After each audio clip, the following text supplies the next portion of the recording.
สวัสดีเจ้าแม่นี่ชวนแซ่บแบบเมียงๆมาแหมแล้วเจ้ามันยังหยังมาอิหยังวันนี้ห่างหายไปหลายวันแล้วเด้อสูเมาไปโทสีเมาไปทำงานเจ้าวันนี้น่ะเจ้ายื้อพอหน้าต่างบ้านแม่แอนผักละปงซอกปงซ่องเจ้าเก็บเลยสิคะแล้วกลับไปบ้านยายนวลเจ้าไปเก็บผักแส่วผักสะลิดน่ะเจ้า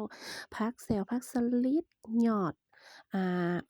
ยะนางเนาะเอามาแกงอ้อยเหยาะแอ้แยะผักอ้อยเหยาะแอ้แยะรวมกันนี่แกงใส่เห็ดเจ้ามาพอเครื่องเฮาก่อนเด้อ พริกแห้งหอมขาวหอมแดงกะปินะเจ้าแล้วก็จะไข่ตุบนะเจ้าเนาะน้ำปลาร้าพงนางฟ้ากาไม่ไงสู้แค่นั้นเองเลยเจ้า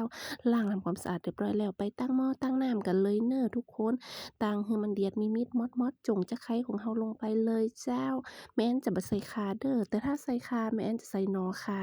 นอข่าอ่อนน่ะเจ้าแต่วันนี้บ่มีบ่ใส่อะเจ้าพอเราตำน้ำพริกเสร็จเรียบร้อยแล้วน้ำพริกกะเครื่องตามนี้เลย ไผจะใจพริกแดงก็ได้เน้อแต่แม่นจะใจเป็นพริกแห้งเน้อเจ้าทุกคนถ้าแกงปักละนี่นะเหมาะขนาดเจ้า น้ำเดือดใส่พริกของเราลงไปแล้วนะเจ้าปรุงรสด้วยนะเจ้าผงนางฟ้ากาไม่ไงซูเจ้าน้ำปลาร้าเด้อเจ้าแล้วก็ไผจะใส่รสดีรสสั่วหยังก็ใส่ลงไปเลยเน้ออันนี้ก็จะเป็นแกงเมียงๆแหมอย่างหนึ่งที่แม่แอนมักนะเจ้าแกงผักละผักแสวผักเอาเหยาะแอะแยะใส่เห็ดนะเจ้าแกงมาตอนนี้โอ้ยกินกับหอมแดงเห็ดสูเหมาะขนาดน้ำเดือดได้ตีเอาเห็ดของเราลงไปเจ้าวันนี้จะเป็นเห็ด ออรินจินะเจ้าแล้วก็เห็ดหูลวกเนาะเจ้าเนาะเห็ดหูลวกใส่ลงไปเลยนะเจ้าตอนแรกว่าจะใส่เห็ดขอนกว่าอัน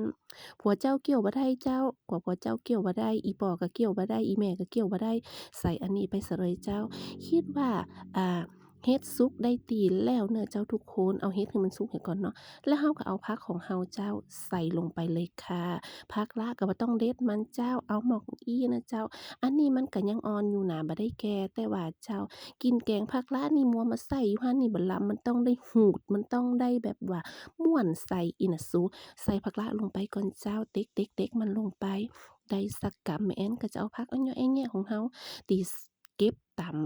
หัวตามหาเฮาก็จะมีผักเซี่ยวนะเจ้าผักเซี่ยวผักสะลิดแล้วก็มีผักหวานเหี่ยน้อยหนึ่งนะเจ้าผักหวานเหลือจากวันนั้นหยุดไว้น้อยหนึ่งตีตำน้ำพริกอ่องนะเจ้าเนาะนี่ค่ะ ผักก็จะหอมขนาดเลยหอมผักละเด้อสูตรเต็กๆมันลงไปนะเจ้าโอ้โฮน่ากินมากๆแกงบักตอนเป็นหยังที่เหมาะนะเจ้า